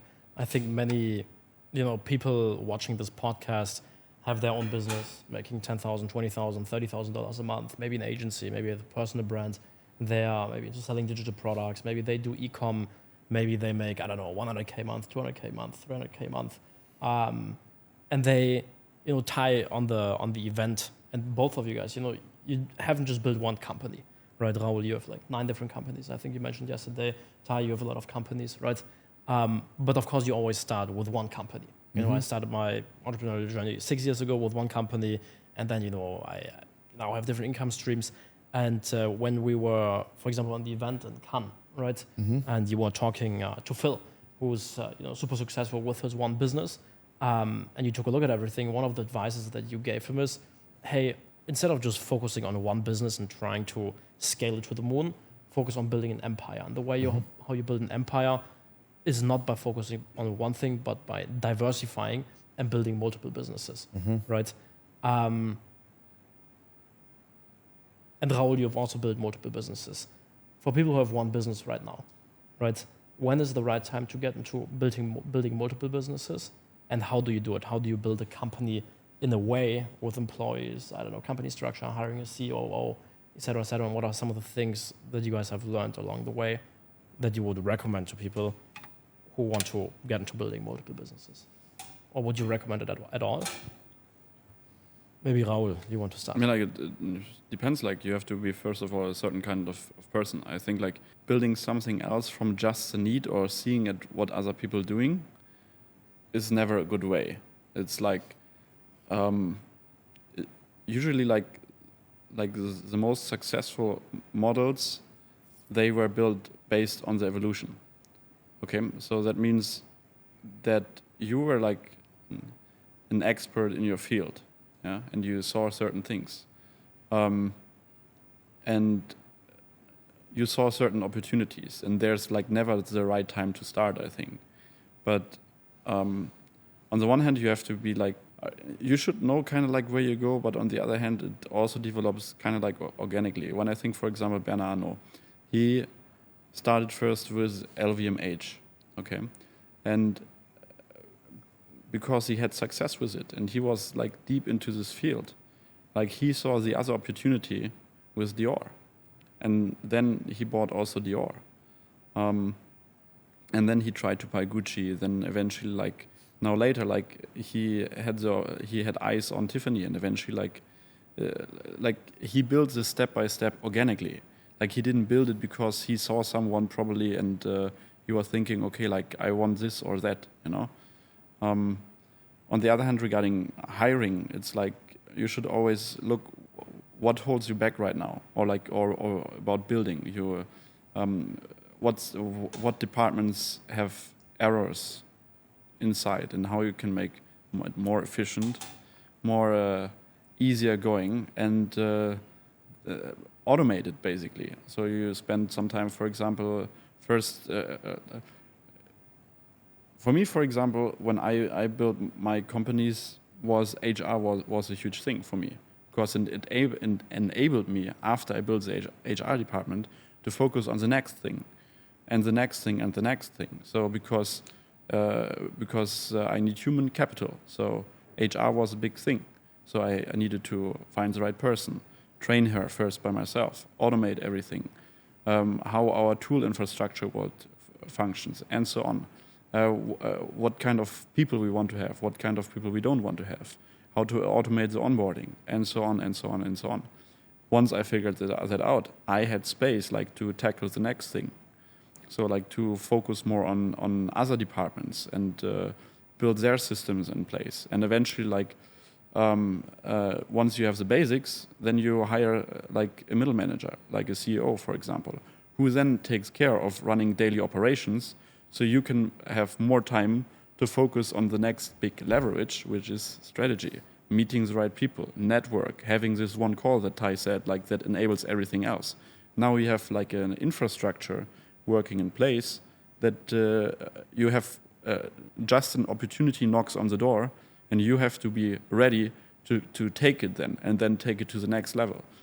That's my approach that I can say from my perspective, from my experience. Maybe Tai has something else to add, probably. I agree with you. You have to know your personality type, and you have to know your genes. Genetically, some people, I built a quiz, 12types.com if you want to try it. And basically, I have 3 different quizzes. One of them is your career archetype. So I think there's like 12 career archetypes based on your genetic predispositions. So if you are a high risk taker and a high dopamine person, so you're driven by dopamine, which is novelty, then in my 12 types, you're given the archetype of venture capital. So if you're a more venture capitalist, high risk taker, dopamine, you should build a diversified holding company. So also structure-based high risk. Mostly it's based around you could say testosterone. Testosterone is associated with risk, aggression, things like that. So there are people that are lower risk takers who should not build multiple businesses. You're not going to like it. If you're high in serotonin, which the S in serotonin kind of stands for settling you down, then you also should probably focus on one business. Jeff Bezos is more of a serotonin person. So he pretty much focused on Amazon. He has been buying companies and he's bought stuff, but that's not his primary business model. If you look at somebody like Bernard Arnault that you were bringing up for Louis Vuitton, second richest man in the world, high risk taker, high dopamine. So he likes novelty. Dopamine drives you to novelty. You get bored. Elon Musk is a high risk taker, high dopamine. So he has like 7 or 8 companies at the same time.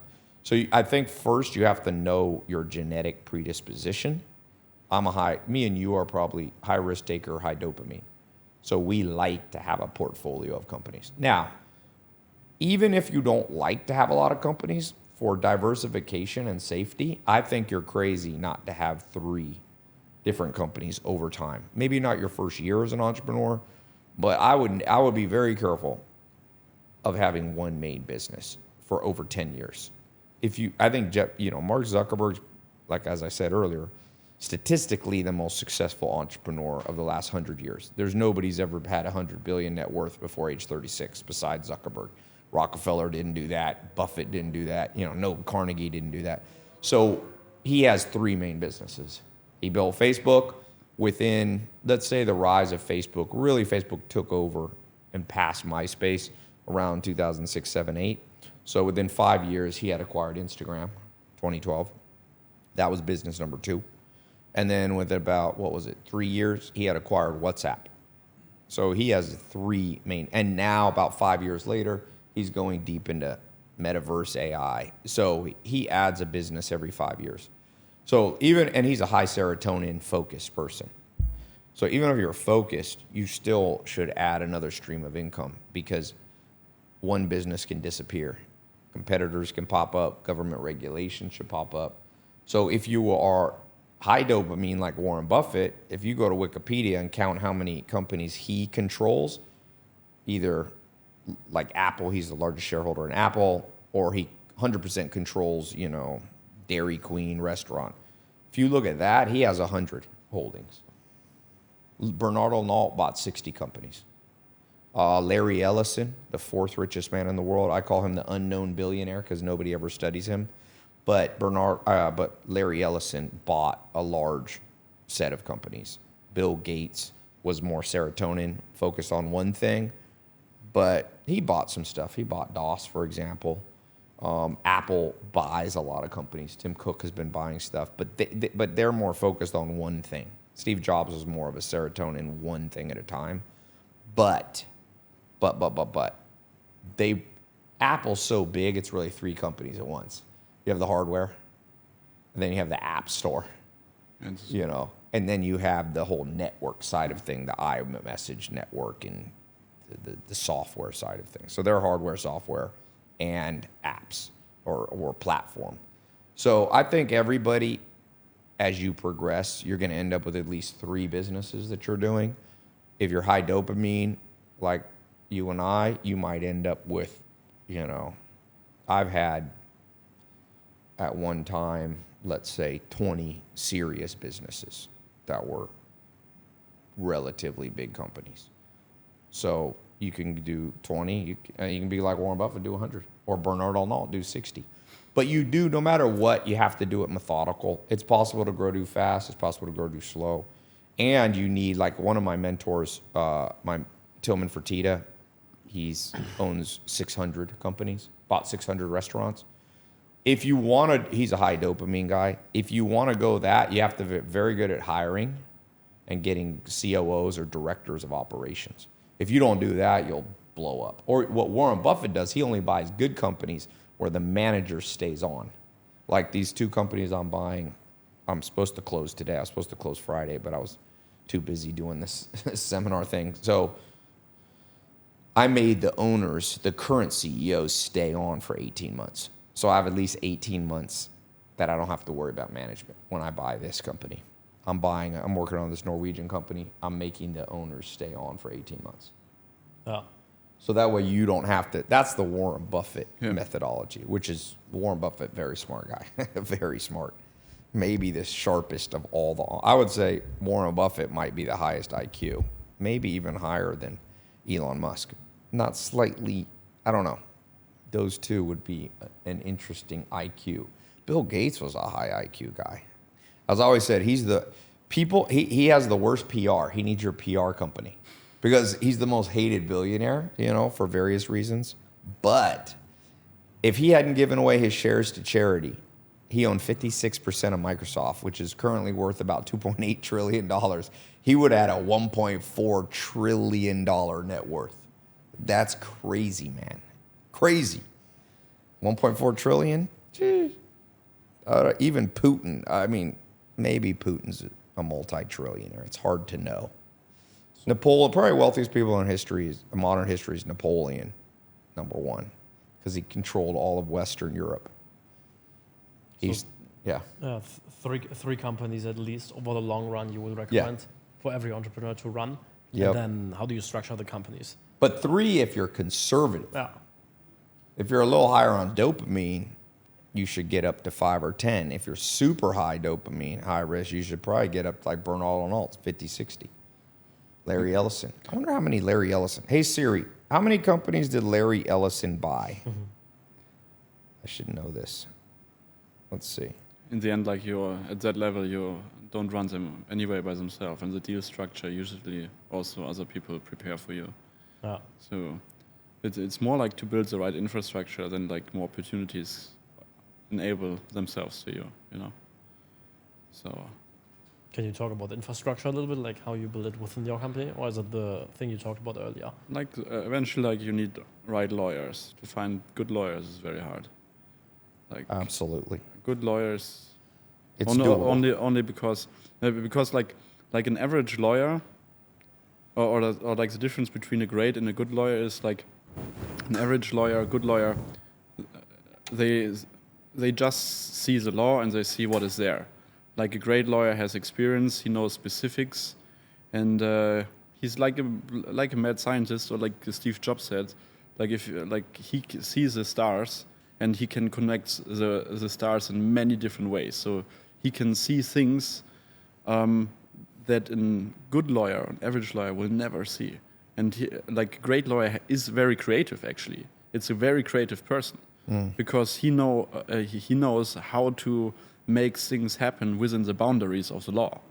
So without creativity, actually, I think you cannot become never a great lawyer if you're a lawyer. If you just do law, or like if you're a lawyer just for money, like you will be never a great lawyer.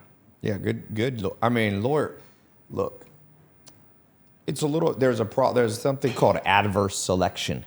Adverse selection is like an insurance term, but it also applies to humans. So, for example, if you want to find a wife, should you go on Tinder? Statistically, you have adverse selection. The women who really wanted to get married never went on Tinder. So you have a subset of humanity on Tinder, that's not good at long-term relationships. That's why, statistically. Of course, some are, but let's say 80-20. 80% of the people there are good at being single, 20% are good at relationship. So if you go on Tinder trying to find a relationship, it's the wrong group of people. Lawyers. Do the most intelligent, innovative people in the world become lawyers? No. No. The most intelligent, innovative people in the world become astrophysicists, entrepreneurs, tech geniuses. So you're dealing with a pool. It doesn't mean lawyers are dumb. They're obviously higher. Most things, occupations go in IQ bands. So like I saw an interesting report. The average IQ is 100 on Stanford Binet, right? So the average 100 IQ worker is, I forget what it said, like dock worker or truck driver or something like that. And then it goes all the way up. By the time you get in the 120s, that's the average entrepreneur that becomes a millionaire, like 120 to 125 or 130. Once you get in 130, lawyers start to come in between like 120 and 135. Same with accountants. A lot of people say to me, Tai, I can't find a genius accountant. I'm like, because geniuses don't become accountants. Same thing. Yeah. A great CFO is also creative because... yes. But if you can hire them, why are they for hire? If they're really good, they would own a company themselves. So the second you can hire somebody, you run into an existential problem. Okay, the best people in the world you couldn't hire. You really want ideally your CFO would be Warren Buffett. That's the best CFO in human history. But he's not on Upwork being like, hey, who wants to hire me? He's so good, he can run his own business. So all employees and people you hire, there are employees that are very talented that are lower risk takers. That's why they become employees. But that presents its own set of problems. And I would argue also that, or not argue, but add there that a lot of very good people, or like who have a talent and are creative and very good in their field, there are more people with self-doubts in this world that they eventually don't trust themselves to try something by themselves. So I would say like you can hire actually really, really good people because they are bound for this security. But of course, it's very rare, and it's most probably very likely that the best people are working somewhere else. So, and what I would say is like the best people are not available on the market. So the very best people you only can find in other companies or with a headhunter. And that's how I also found many great people, because they were working in other companies.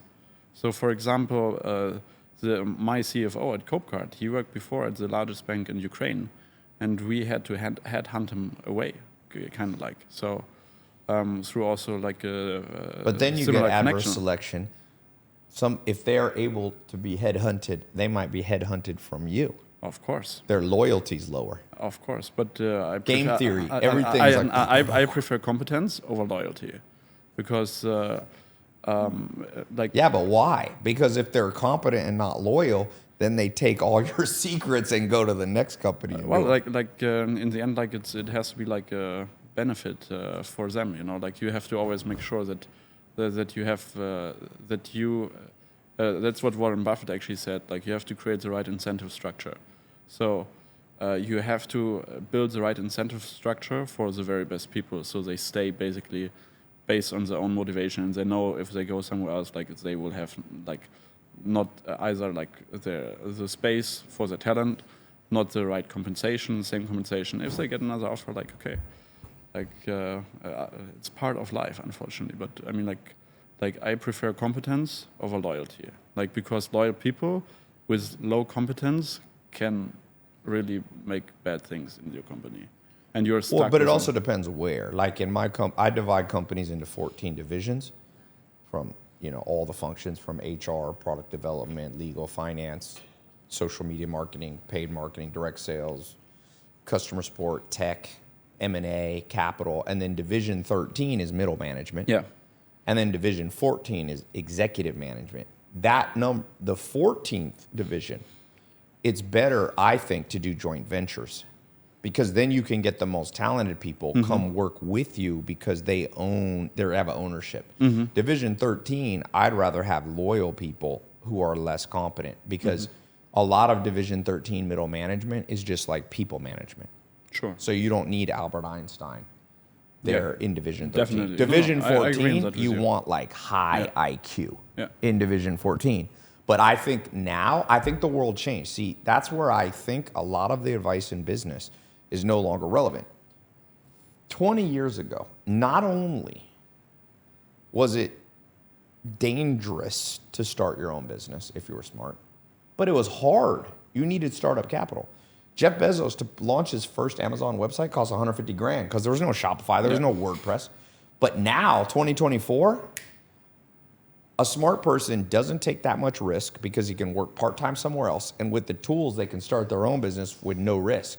So now I think the old rules are going to go away. I think highly competent people are going to leave and start their own thing because there's not much of a risk. What you're saying is true 10 years ago. I mean, I built my first funnel in 2001. There's no ClickFunnels. I built my first CRM. I was one of the first people to use a CRM. The company I used back in 2001 was eventually acquired and turned into Salesforce. So it was hard to launch. Part of the reason my personal brand got so much bigger is I started building my own personal brand software in 2006.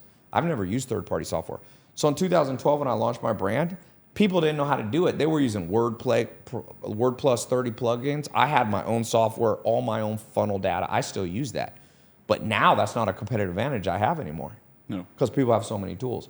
So now, that's why I said the game keeps escalating. And now look, 10,000 years ago, competition was like this on a curve, you know?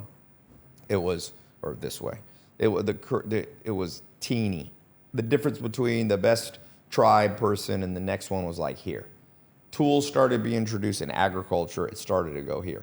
Steam engine is produced, 1650s roughly.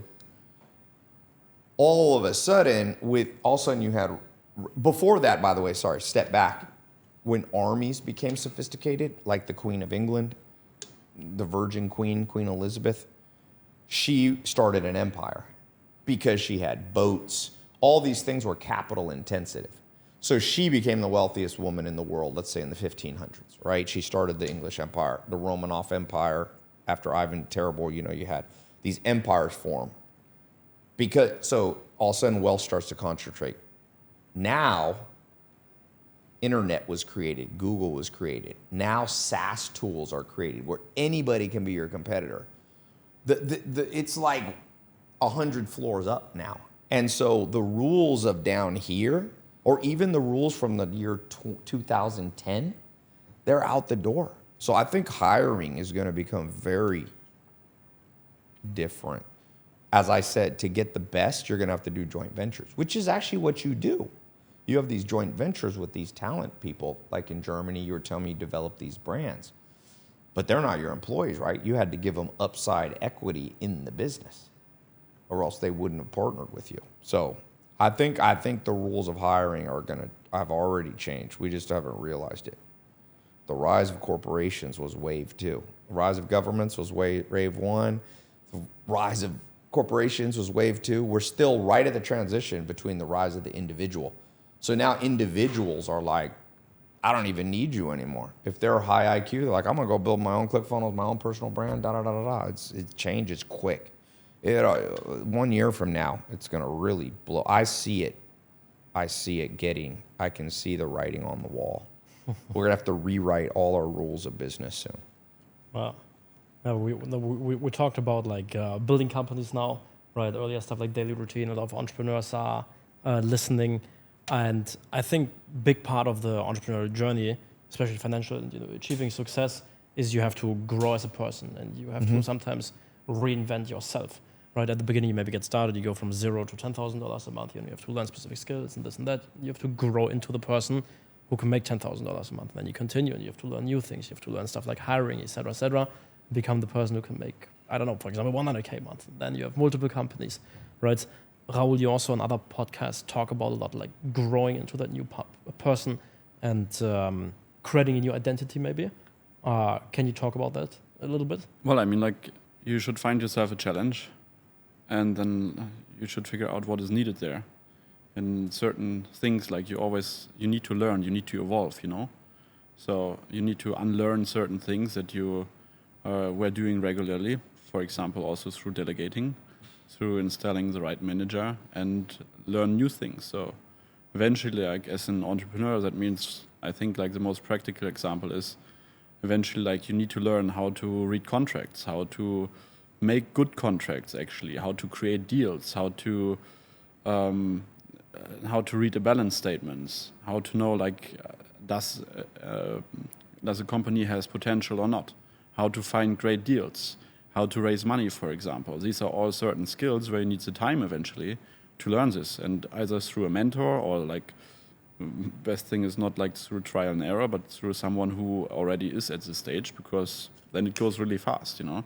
Oh. But in the end, like, you have to unlearn certain things in order to make time for that. Because otherwise, if you're all the time in the day-to-day business, how you have time to learn this? Like, you can't. You don't have. If you still are closing deals every day and don't install the sales manager, as a very basic example, like, you can't grow your business. If you're still, it's like very, very difficult. Like if you stay in the same place, like, you have to find or, like, sometimes the right challenge also comes at the right time, and then you have to be willing, like, to go into that, fulfill your potential, or to be ready to fulfill your potential and figure out, like, okay, how can I unlearn stuff, learn new stuff, and that doesn't mean that you forget everything, but you just take yourself out of the process. And in Germany, we say sometimes you don't see the forest because you're too close to the trees. No? So you need to get a little bit more bird's view and, like, be not anymore so focused on the everyday details, but on the result, actually. So you focus, basically, you put somebody else in, and instead of, like, looking at the details, like, you look before and everything, and how to manage maybe this department by yourself. Like, you just have to care about the result.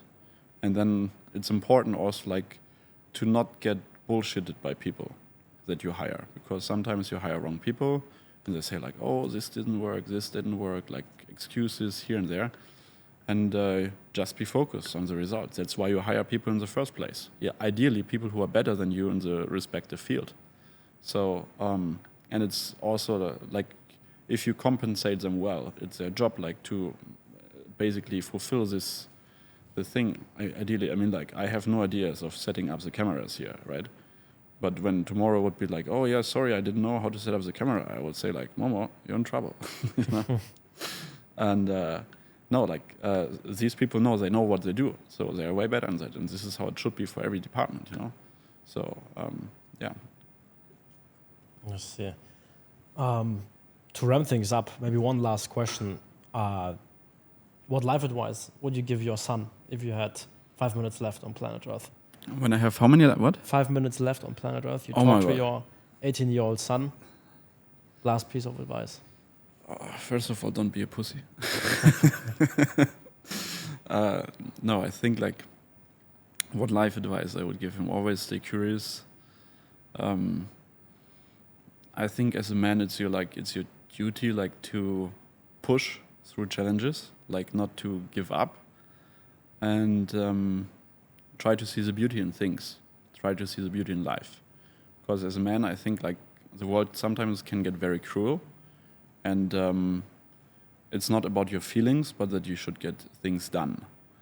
And this is what makes a man, actually, I think, and to be a role model also for other people. I think in the end, like, your potential should be that you can be an example also for other people. That's in the end, like, the thing of consciousness. We all learn from each other.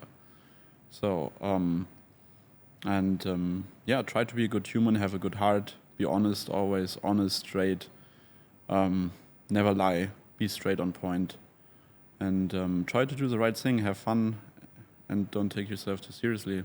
Drink some tequila, and yeah. Hopefully not your 5-year-old son. Is that what you said? No, 18-year-old. No. Put some hair on your chest, son. 5 would be different. What says Tai?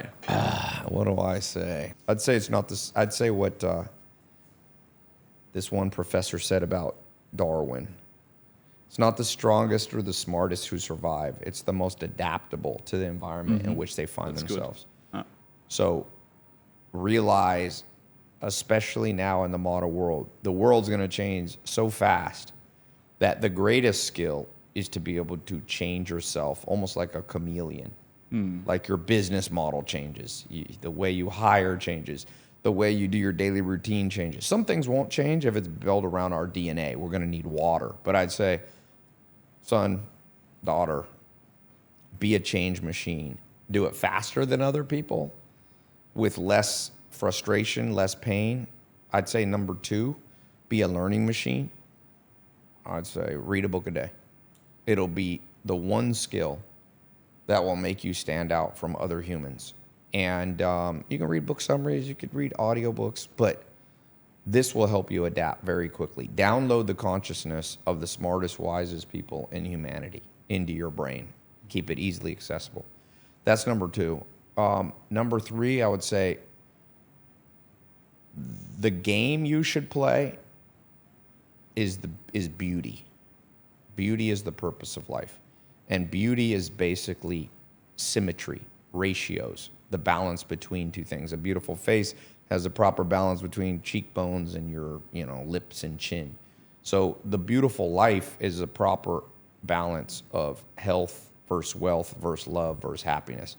Don't pick one of the 4 pillars as the purpose of life. I meet people who say the purpose of life is love.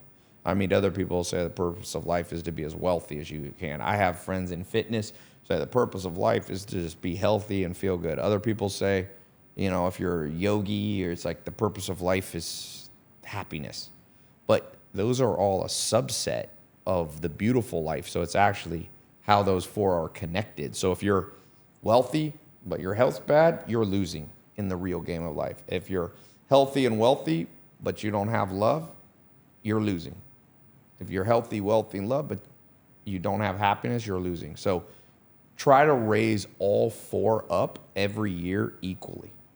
So don't resist the temptation to go, I'm going to create a lot of money. Then when I got all the money, then I'll focus on my health, and then I'll get married, then I'll have kids, then I'll focus on my happiness. It's better to bring all 4 up. Even if other people pass you with wealth, it's like the Aesop's fable of the tortoise and the hare. The rabbit starts out fast, and the turtle goes slowly but steady, but then the rabbit gets tired. And one day, at the end of the life, the turtle wins. So be the turtle. Even if you create wealth a little bit slower, bring your health up at the same time, your love life, and do those every day. The simplest way to do it is every day do all 4 of those things. Wake up, get a little walk in, get some vitamin D. I did that in Dubai. Got my little timer. I've got an app built by a NASA scientist, tells you exactly how much sun to get. Think about your health. Drink water. Every time you grab a water can, drink 15 gulps, like little hacks like that. Health. That's a hack for you. Then go within an hour of waking up, go make money. You're going to have to make money in this world. Go hardcore. Then at night, focus on love. Go out with your friends every night, family every day, date every night, whatever it is. Play with your kids every day. And then happiness, knock out, find something like playing the piano, being on a farm, riding horses, something that's not related to health, wealth, or love, and do that every day too. A hobby, paint, something like that. And then you win. That's the real game. The people idolize the pillars, but the pillars are only good if they're connected to the purpose. Live a beautiful life. All right. That was good. Amazing. That was an amazing description. Cool. Yes. Well, good. Thanks for having me. Yes. Thanks for being here. Yeah. Appreciate it. And